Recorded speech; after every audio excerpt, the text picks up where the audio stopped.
দর্শক, আপনারা দেখেছেন গতকালকে আমি একটা ভিডিও করেছিলাম। সেটা হচ্ছে হরিয়ানা পুলিশ বাংলাদেশিদের গ্রেপ্তার করে বাস ভর্তি করে ওয়েস্ট বেঙ্গলে নিয়ে এসেছে এবং ওয়েস্ট বেঙ্গলের হাওড়া স্টেশন চত্বরের একটা জায়গাতে কলকাতা পুলিশ অর্থাৎ ওয়েস্ট বেঙ্গল পুলিশের হাতে তুলে দিয়েছে। কলকাতা পুলিশ বা ওয়েস্ট বেঙ্গল পুলিশ তাদের বাসে করে নিয়ে বর্ডারে গিয়েছে এবং বিএসএফ তাদেরকে পুশব্যাক করে দিয়েছে। এবং এটা যে 100% সত্যি যে তারা বাংলাদেশি অরিজিনালি তারা নিজের মুখে স্বীকার করেছে। আমি সেই ভিডিও আপনাদের দেখাবো। বাংলাদেশের একটা মিডিয়া খবরটা করেছে। বাংলাদেশে এই যে যাদের দেখতে পাচ্ছেন,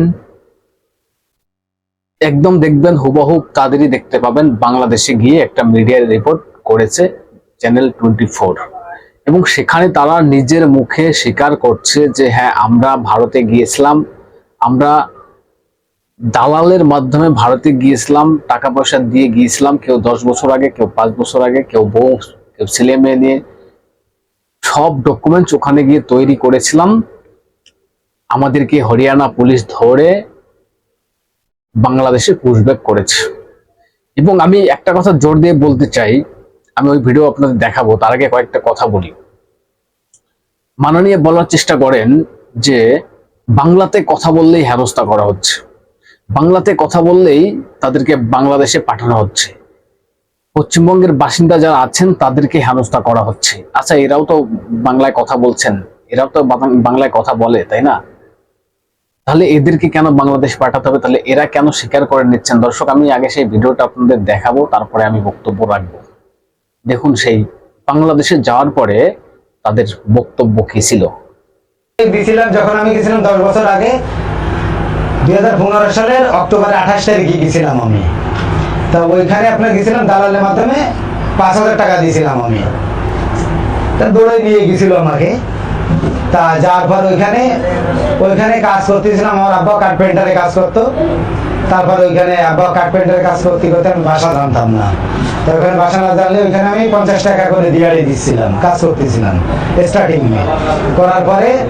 তারপরে ওখানে ফার্নিচারের ব্যবসা করতাম। ব্যবসা করতে করতে আধার কার্ড বানাইছি, প্যান কার্ড, ভোটার কার্ড, ডোমোশিল মানে নাগরিক সার্টিফিকেট, A to Z যে নাগরিক সার্টিফিকেট বানানোর জন্য যেগুলো প্রুফ প্রয়োজন পড়ে সেগুলো বানাইছি।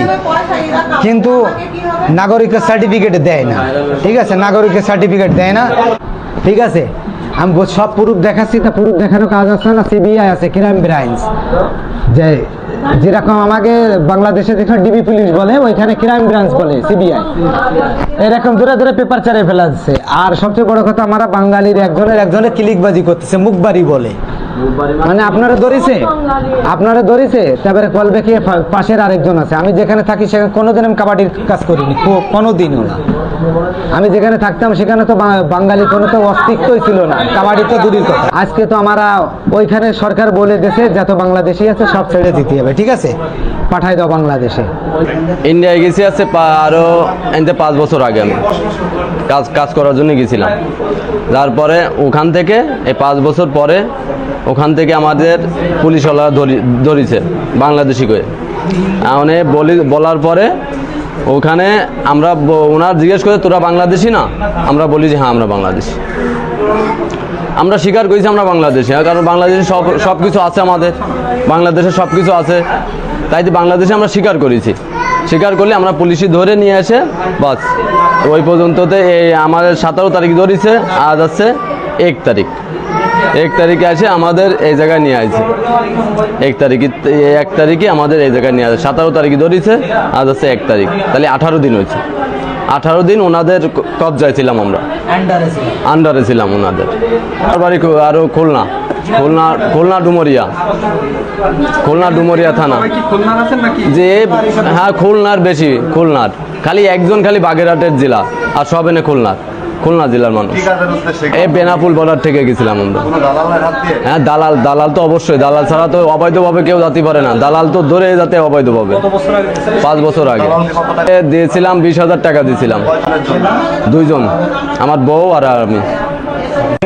1/8/2025 তারিখ ভারতীয় বিএসএফ এবং বিজিবি পতাকা বৈঠকের মাধ্যমে 17 জন নারী পুরুষ শিশুকে বিজিবির নিকট হস্তান্তর করে। পরবর্তীতে বিজিবি এই 17 জন নারী পুরুষ শিশুদেরকে আমাদের মুজিবনগর থানায় হস্তান্তর করে। বর্তমানে তারা মুজিবনগর থানা পুলিশের হেফাজতে আছে। যাচাই বাছাই তাদের নাম ঠিকানা যাচাই বাছাই করে পরবর্তী আইনগত ব্যবস্থা গ্রহণ করা হবে।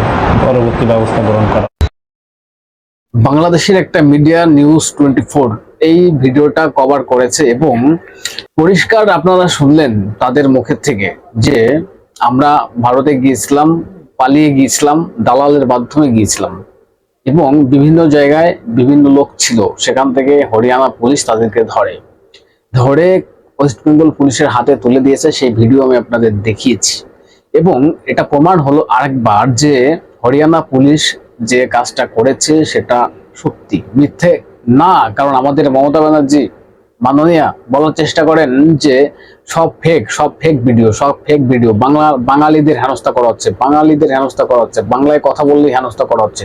আচ্ছা, এরাও তো পরিষ্কার বাংলা বললেন, তাহলে কি এরা ভারতীয়? এরা কি ভারতীয়? এরা তো নিজের মুখে স্বীকার করলেন যে আমরা বাংলাদেশি, আমাদের বাংলাদেশে বাড়ি ঘর আছে, আমরা স্বীকার করেছি। আমাদের যখন পুলিশ ধরেছে আমরা স্বীকার করেছি যে হ্যাঁ আমরা বাংলাদেশি, আমাদের বাংলাদেশে সবকিছু আছে। এবং প্রত্যেকে স্বীকার করেছেন যে এই ভিডিও ফেক বলবেন বা কেউ প্রেশার ক্রিয়েট করে এদেরকে বলানো হয়েছে, এটা কিন্তু না যে কেউ প্রেশার দিয়েছেন বা প্রেশার দিয়ে তাদেরকে বলানো হয়েছে। তারা নিজের মুখে স্বীকার করছে যে হ্যাঁ আমরা কেউ 10 বছর আগে, কেউ 5 বছর আগে, কেউ 5,000, কেউ 10,000 টাকা দালালকে দিয়ে ওখানে গিয়েছিলাম এবং সমস্ত ডকুমেন্টস ওখানে তৈরি করেছি। তারপরও সেই সিবিআই ইনভেস্টিগেশন করে সব ধরে ফেলে দিয়েছে। কারণ পরিষ্কার হয়েছে তো বাংলাদেশি, তাহলে ভারতে ঢুকে পশ্চিমবঙ্গ হয়ে ঢুকেছে এবং ভারতবর্ষের বিভিন্ন প্রান্তে এরা ছড়িয়ে পড়েছে। তাহলে ভারত সরকার যে কাজটা করছে, যে অভিযানটা চালাচ্ছে, তাহলে এটা মমতা ব্যানার্জি কেন বাধা দিচ্ছেন? কেন এই অভিযানটাকে মমতা ব্যানার্জি বলছেন না যে হ্যাঁ আমরাও সাপোর্ট করব, আপনারা যেটা করছেন করে যান, দেশের জন্য ভালো হবে আমাদের?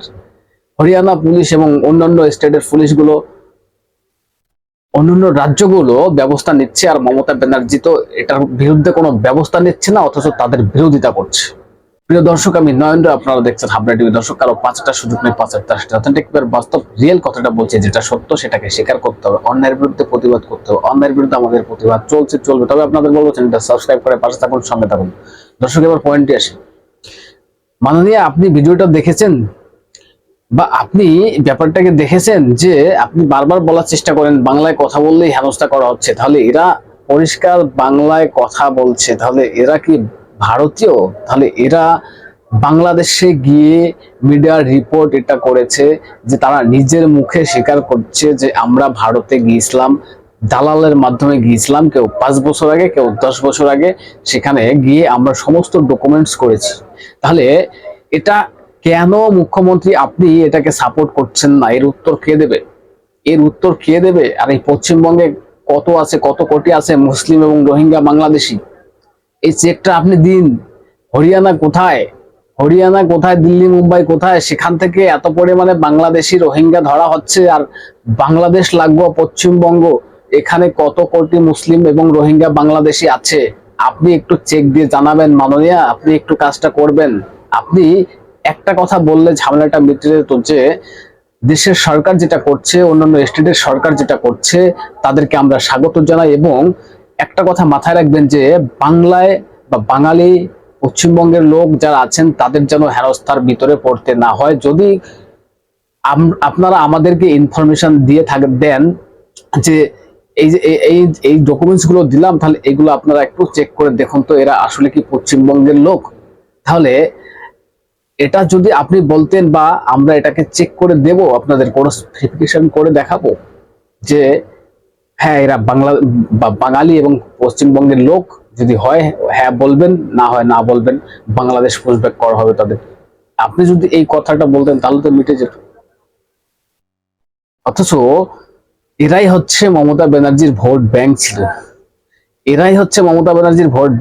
এবং একটা কথা আমি বারবার বলি, হরিয়ানা কলকাতা থেকে কত দূর, পশ্চিমবঙ্গ থেকে, সেখান থেকে এত ধরা হয়েছে, আরো কত লুকিয়ে আছে হরিয়ানা এদিক ওদিক, আর এই পশ্চিমবঙ্গে কত আছে এই বাংলাদেশি রোহিঙ্গা এবং মুসলিম।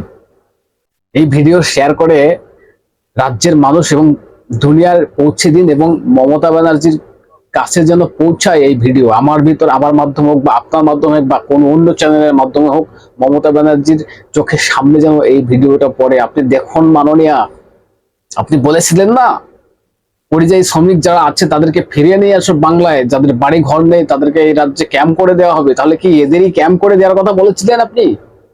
ভোটটা আপনি পেতেন, তাই না? আপনার ভোটটা দরকার ছিল। রাজ্যটা ডুবে যাক, রাজ্যটা বিপদে পড়ুক, দেশটা বিপদে পড়ুক, আপনার কোনো প্রবলেম নেই, আপনার ক্ষমতা চাই।